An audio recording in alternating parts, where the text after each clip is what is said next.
सभी विद्यार्थियों को मेरी तरफ से शिक्षक दिवस पर ढेर सारी शुभकामनाएं, ढेर सारी बधाइयाँ। प्रिय विद्यार्थियों, मैं अनूप सिंह आप सभी का अपनी क्लास में स्वागत करता हूं। और आज जैसा कि आप सभी जानते हैं 5 सितंबर है। 5 सितंबर को शिक्षक दिवस के रूप में याद किया जाता है। यह दिन शिक्षकों के लिए एक विशेष महत्वाकांक्षी दिन होता है। यह दिन शिक्षकों को समर्पित दिन होता है। तो बेटा आज आप लोगों को मैं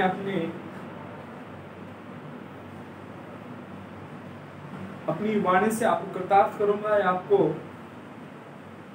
लाभान्वित करूंगा। देखिए बेटा, आप सभी जानते हैं कि शिक्षक क्या होते हैं, क्या नहीं होते। शिक्षक का अपनी लाइफ में क्या रोल होता है, शिक्षक हमारे लिए क्या होते हैं, हमारे लिए कितने कष्ट करते हैं। और एक दिन होता है जो शिक्षकों को समर्पित होता है, लेकिन कोरोना वायरस के कारण ये शिक्षक दिवस हमें YouTube पे सेलिब्रेट करना पड़ रहा है। और इसके लिए हम आपके आभारी हैं कि आप कम से कम आज कमेंट्स करके और हमारा हौसला बढ़ाएं, ताकि हमें ये लगे कि हाँ बच्चे हमारे साथ हैं और जो भी आपको कोई समस्याएं होती हैं तो उनका समाधान करने के लिए शिक्षकों को ही याद किया जाता है। बेटा आप छोटे से छोटा, बड़ा से बड़ा कोई भी काम कर लो, उस काम को करने के लिए शिक्षक या गुरु की आवश्यकता होती ही। गुरु के बिना आप अपने जीवन में कुछ नहीं कर पाते। तो अपने जीवन में गुरु का बहुत ही महत्वपूर्ण भूमिका होती है। बिना गुरु के अपनी समस्याएं हल नहीं होती हैं और बिना गुरु के हम अपने जीवन को लक्ष्य तक नहीं ले जा पाते। तो हमें अपने जीवन पे एक बात हमेशा याद रखनी है कि बेटा गुरु का हमें कभी भी अपमान नहीं करना है। हम लोग क्या करते हैं कि जैसे गुरु ने हमें कभी 1-2 थप्पड़ भी लगा दिए या हमें सजा भी दे दी, तो हमें ये नहीं दिख रहा कि ये जो सजा दी गई है ये हमारे भले के लिए, हमारे फायदे के लिए दी गई। नहीं, हमें ये लगता है इसने हमें पीटा तो क्यों पीटा, हमारी इंसल्ट होगी, हमें क्लास में बेइज्जत करके नहीं। शिक्षक ही एक ऐसा मात्र प्राणी है जो कभी भी किसी के अहित की नहीं सोचता, सदा सभी के हित ध्यान रखता है, सभी की सोच के चलता है, सभी के भलाई चलता है। शिक्षक दिवस के मौके पर मैं आज आपको इतना ही कह पाऊंगा और आपके उज्जवल भविष्य की मैं कामना करता हूँ। बेटा अपन टॉपिक लेके चल रहे हैं एथिलीन ग्लाइकोल, जो लास्ट वीडियो हमने डिस्कस किया था। एल्कोहल का निर्माण जिसमें सीरे से बनाया था और फिर हमने स्टार्च से बनाया था। तो अब हम लेके आए हैं एथिलीन ग्लाइकोल। एथिलीन जो ग्लाइकोल का सूत्र होता है वो ये होता है CH2OH CH2OH। ये किसका सूत्र होता है? एथिलीन ग्लाइकोल का। और इसका निर्माण टेरिलीन के निर्माण में इसका उपयोग होता है। परिरक्षक के रूप में इसका उपयोग होता है। परिरक्षक का क्या मतलब होता है बेटा? जो यानी कि चारों ओर से रक्षा करे। परि का मतलब क्या होता है? चारों ओर। परि मतलब पर्यावरण, पर्यावरण हमारे चारों ओर है, तो इनकी चारों ओर से रक्षा करें। स्नेहक लुब्रिकेंट बोलते हैं बेटा इनको, स्नेहक के रूप में भी इनका यूज किया जाता है। हमने लास्ट वीडियो में आपको बताया था स्नेहक क्या होते हैं क्या नहीं। ग्लिसरीन, ग्लाइकोल, ये तो ये लगा लो कि अपनी डेली लाइफ के रोजमर्रा वस्तु है, कि जो दैनिक जीवन में जो यूज कर रहे हैं वो अपनी ग्लिसरीन है, ग्लाइकोल है। देखिए बेटा कैसे, इसका तो क्या होता है, ये chemical formula CH2OH CHOH CH2OH, ये इसका रासायनिक सूत्र होता है। जो ये ग्लाइकोल होती है ये 3 अल्कोहल समूह होते हैं। इसमें कितने अल्कोहलिक समूह होते हैं? 3 अल्कोहलिक समूह होते हैं। और ये आर्द्रताग्राही, आर्द्रताग्राही का मतलब क्या होता है कि यह वायुमंडल में जो नमी है उसको ये ग्रहण कर लेती है, सौंप लेती है। आप टीवी में विभिन्न प्रकार की ऐड देखते हैं जिससे पता चलता है कि ये भाई फलानी क्रीम लगाएं, ये क्रीम लगाएं, वो क्रीम लगाएं। आर्द्रता ग्रहण गुण के कारण शेविंग क्रीम में भी इसका यूज किया जाता है, टूथपेस्ट में भी इसका यूज किया जाता है, और जितनी भी सौंदर्य प्रसाधन सामग्रियां हैं उन सब में इसका यूज किया जाता है, इसका उपयोग किया जाता है। जिससे क्या करती है, अपनी जो स्किनी जो ऑयल होती है, जो ऑयल स्किनी होती है उसको यानी कि रफ एंड टफ करती है।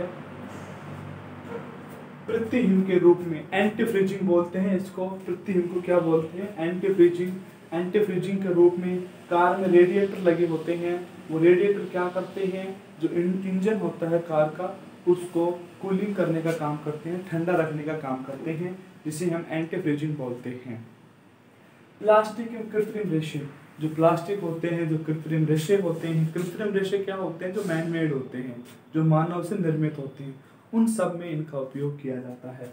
सौंदर्य प्रसाधन सामग्री के बारे में हम आपको बता ही चुके हैं कि ये विशेष तौर पर सामग्रियां हैं जिसके बिना अपनी लाइफ या अपनी जीवन नहीं चल पाता है, ना तो साबुन के बिना, ना तेल के बिना, ना क्रीम के बिना। तो हमें इन सब चीजों की आवश्यकता होती है। तो इन सब में कौन सा होता है? ग्लिसरॉल होता है। कौन होता है? ग्लिसरॉल, जो अल्कोहल का ही एक उदाहरण है, अल्कोहल का ही एक प्रकार है। इसमें OH समूह की संख्या 3 होती है और एथिलीन ग्लाइकोल में OH समूह की संख्या 2 होती है। बेटा इसका स्क्रीनशॉट ले लो।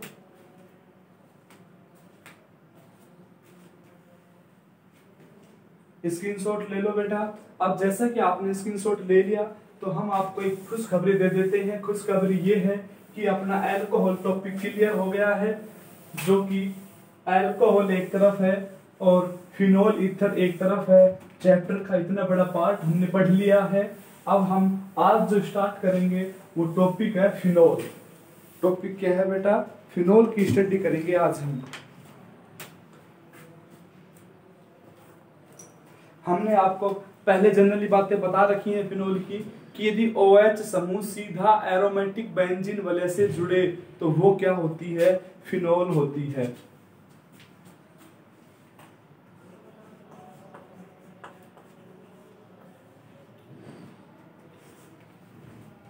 फिनोल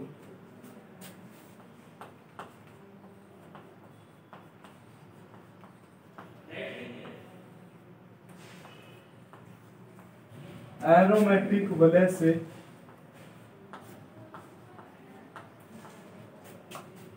सीधे जुड़े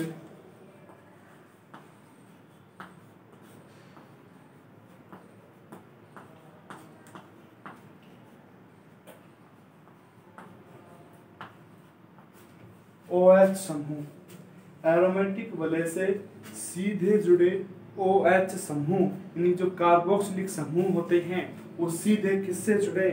एरोमेटिक वलय से जुड़े। एरोमेटिक वलय से सीधे जुड़े OH समूह फिनोल होता है।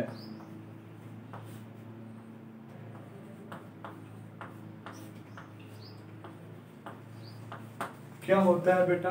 फिनोल होता है।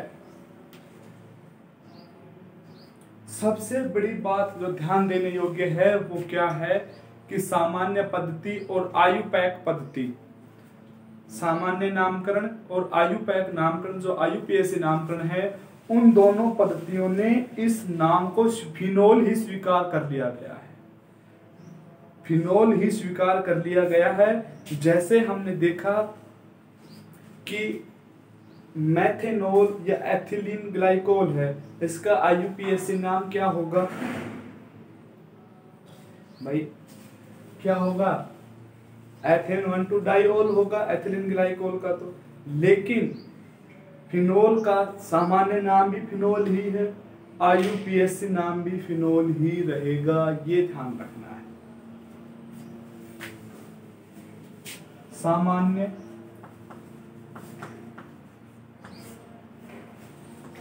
व IUPAC नाम भी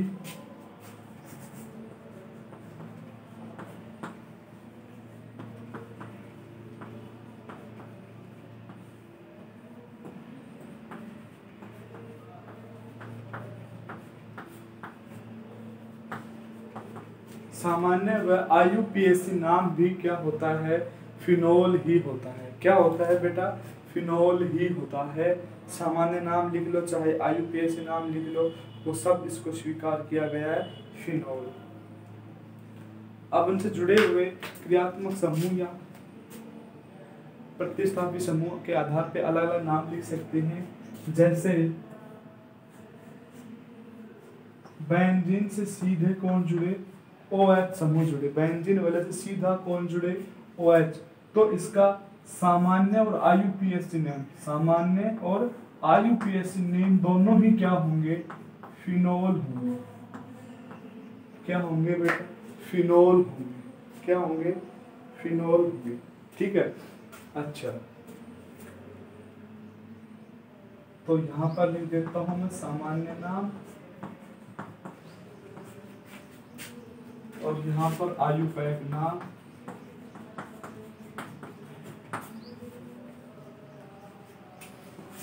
और यहां पर लिख देता हूं मैं उदाहरण। उदाहरण लिख रहे हैं, इधर इधर सामान्य नाम लिखेंगे, उधर IUPAC नाम लिखेंगे। नाम का टॉपिक चल रहा है।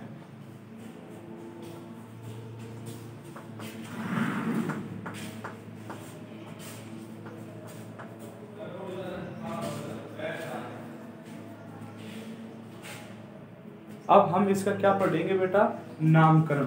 नामकरण बहुत जरूरी है पढ़ना आप लोगों को। उदाहरण जैसे ये है, यहाँ पर OH और यहाँ पर CH3, यहाँ पर OH और यहाँ पर क्या है, CH3। ऊपर क्या जुड़ा हुआ है, CH3, यहाँ पर है OH। तो ये बेटा जो नाम क्या होगा, अब ये देखो OH ग्रुप ऑर्थो पोजीशन पे है या पैरा पोजीशन पे है या मेटा पोजीशन। ध्यान से देखो, जो OH ग्रुप है वो हमें ये देखना है कि ऑर्थो पोजीशन पे है या पैरा पोजीशन पे है या मेटा पोजीशन पे है। तो सामान्य पद्धति में जहां होगा ये जो बन जाएगा नाम ऑर्थोक्रिशोल।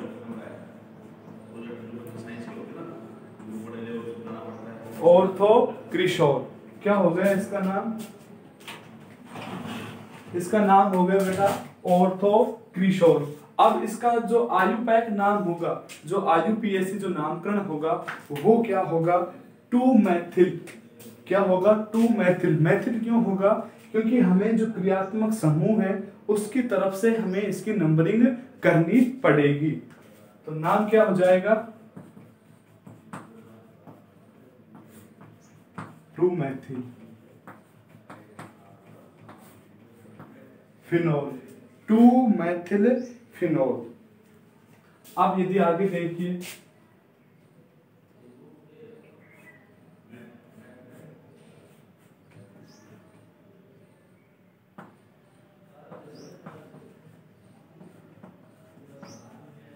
अब हमने OH को कहां लगा दिया, मेटा पोजीशन पे लगा दिया। तो क्या हो जाएगा, सामान्य नाम तो क्या हो जाएगा, मेटाक्रिशोल। और IUPAC क्या हो जाएगा, यहां से नंबरिंग करो, 1 2 3। तो क्या हो जाएगा, 3-मेथिल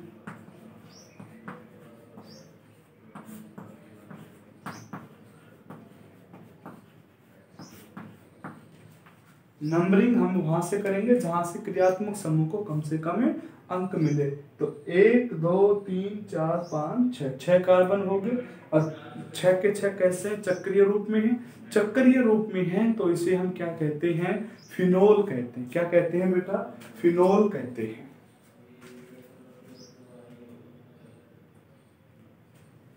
और यदि एक बेंजीन वलय पर कितने OH हो, एक साथ कंटिन्यू लगातार कितने हो, 2 OH हो।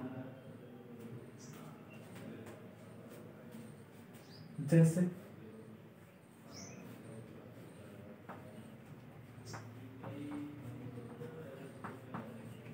ये आपको दिख रहा होगा। अब एक बेंजीन वलय पर एक साथ लगातार कितने OH समूह हैं, 2 OH समूह हैं। तो इसका नाम क्या हो जाएगा, कैटेकोन। क्या नाम होगा, कैटेगोरी। लेकिन जो IUPAC नाम होगा वो क्या होगा, वो क्या होगा बेटा, बेंजीन 1,2-डाइओल। वो क्या होगा बेटा, बेंजीन 1,2-डाइओल। वो क्या होगा,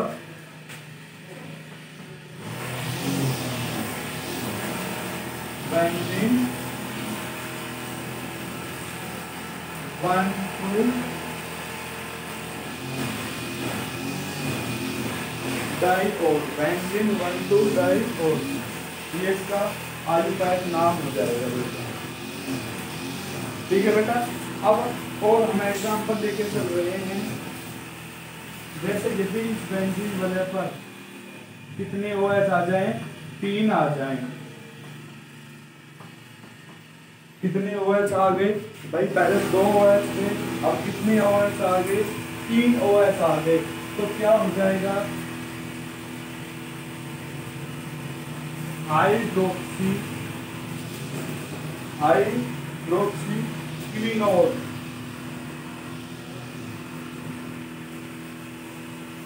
हाइड्रोक्सीक्विनोल, जिसे क्या कहेंगे, बेंजीन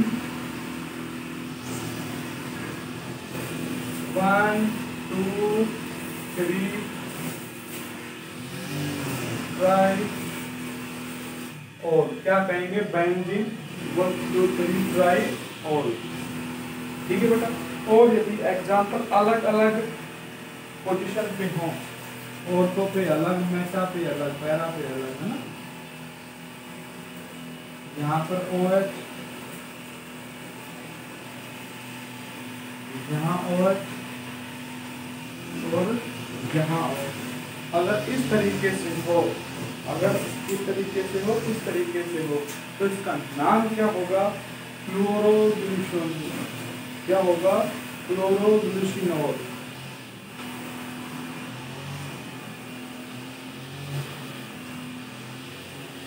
क्या होगा, ग्लूसिनोल। अगर हम इसका IUPAC नाम लेंगे तो होगा बेंजीन 135। बेंजीन 135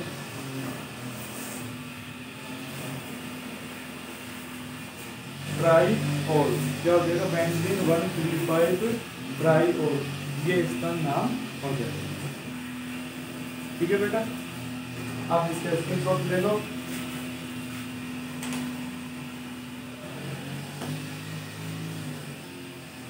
फिर हम पढ़ेंगे फिनॉल के निर्माण की विधियां। क्या पढ़ेंगे, फिनॉल के निर्माण की विधियां।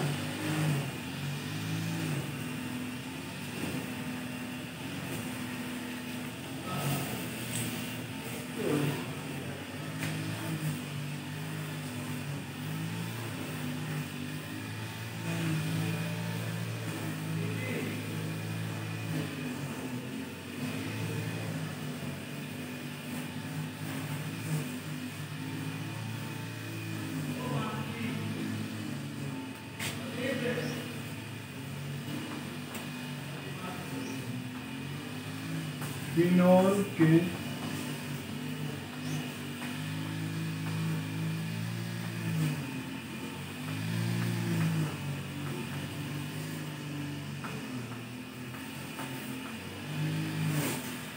निर्माण की विधियां। तो इसमें कौन कौन सी विधि है, 2 विधि है। एक है प्रयोगशाला, दूसरी है औद्योगिक।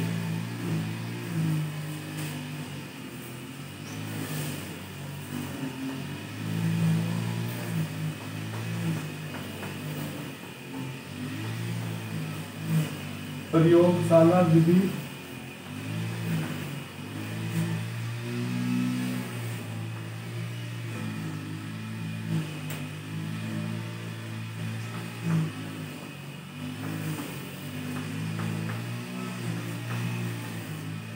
औद्योगिक विधि। प्रयोगशाला कौन सी है, औद्योगिक कौन सी है, वो देखेंगे। प्रयोगशाला में है प्रथम बेंजीन डाइऑक्साइड एजोनियम लवण से, बेंजीन डाइएजोनियम लवण से, दूसरी है हेलोएरिन से, तीसरी है बेंजीन सल्फोनिक अम्ल से,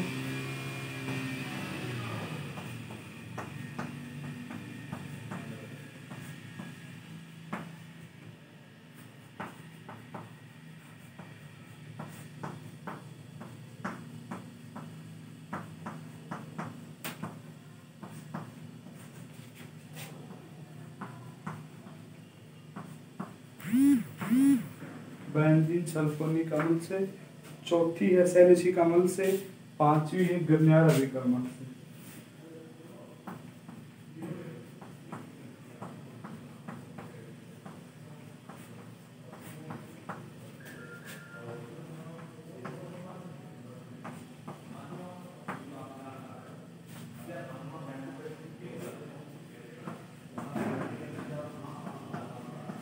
ग्रिग्नार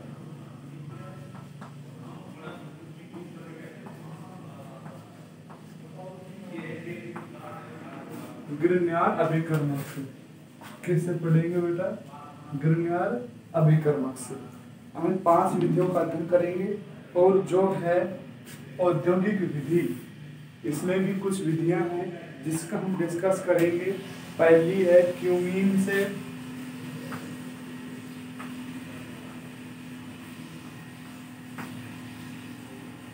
दूसरी है कोलतार से,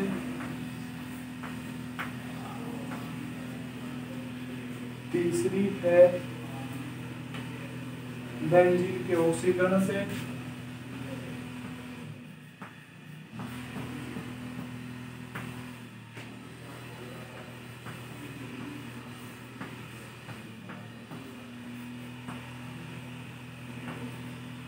चौथी है रोशिंग प्रकरण से,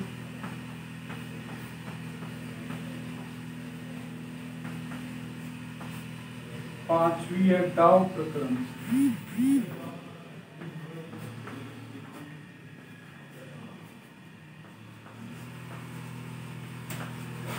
डाउ प्रकरण से। तो इस तरीके से जो विधियां हैं, ये 5 विधियों ये हैं, 5 विधियां ये हैं। तो इन सभी 5 विधियों का हम क्या करेंगे बेटा? अध्ययन करेंगे। तो इन 5 विधियों का एक बार आप स्क्रीनशॉट ले लो पहले तो।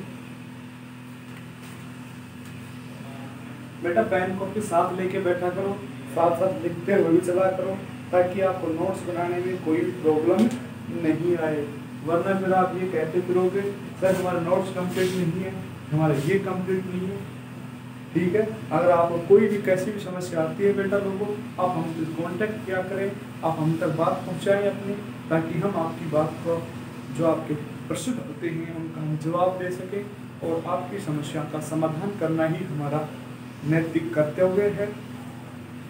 शिक्षक होते ही समस्या का समाधान करने के लिए आप हमसे कैसी भी अपनी समस्या शेयर कर सकते हैं, कैसी भी XYZ। घबराइएगा नहीं, डरिएगा नहीं, हम पे विश्वास रखिएगा। हमने आपको बताया शिक्षक एक भरोसेमंद व्यक्ति होता है जिस पर पूरा समाज संसार विश्वास करता है। और उस भरोसेमंद शिक्षक को भी यही करना है कि वो किसी विश्वास और नेट डगमगाने दे, किसी के साथ विश्वासघात न करे। अगर शिक्षक अपनी नीति में विश्वासघाती हो जाता है तो उससे समाज पर और विद्यार्थियों पर, उससे जो ज्ञान ग्रहण कर रहे हैं प्राणियों पर, सभी पे दुष्प्रभाव पड़ते हैं। ठीक है बेटा, थैंक यू। आज के लिए इतना ही काफ़ी है और हम आपके उज्जवल भविष्य की कामना करते हैं। Bye bye, take care.